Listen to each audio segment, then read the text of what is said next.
துளாராசிக்கான பலனை பார்ப்போமா. கடந்த ஓராண்டாக சப்தமஸ்தானத்தில் இருந்த குரு இப்போ 8வது வீட்டுக்கு வந்திருக்கிறாரு துளாராசிக்கு. 8ன்னு சொன்னால் அஸ்தமஸ்தானம், அது கொஞ்சம் கெடுதலாக அவர் உண்டு பண்ணுவார். ஸோ இந்த உஷ்ணமான கார உணவுகளை சாப்பிட வேண்டாம். கண்டிப்பாக வயிற்றில் குடலில் நோய் வரத்துக்கு வாய்ப்புகள் உண்டு. அது இல்லாமல் ஜாமீன் கையெழுத்தோ கடனோ போட்டுறாதீங்க.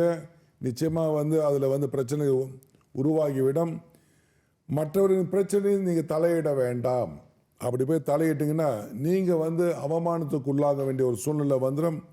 வேலை இடத்தில் சட்டத்திட்டங்களை அனுசரித்து, அதாவது புரோட்டோகால் சொல்லுவோமா இல்லையா, அனுசரித்து அந்த இடத்துல வேலை செய்யுங்க. இல்லையே எச்சரிக்கை கடித்த வார்னிங் லெட்டர் வாங்கிறதுக்கு வாய்ப்புகள் உண்டு.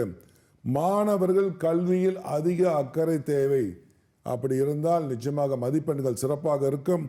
கணவன் மனைவி உறவில் சில சங்கடங்கள் சிக்கல்கள் ஏற்படும். அன்பும் அரணும் உடைத்தாயின் இல்வாழ்க்கை பண்பும் பயனும் அது. ஸோ விட்டு கொடுத்த வாழ்க்கை நடத்துங்க, பிரச்சனை ஒன்றும் வராது.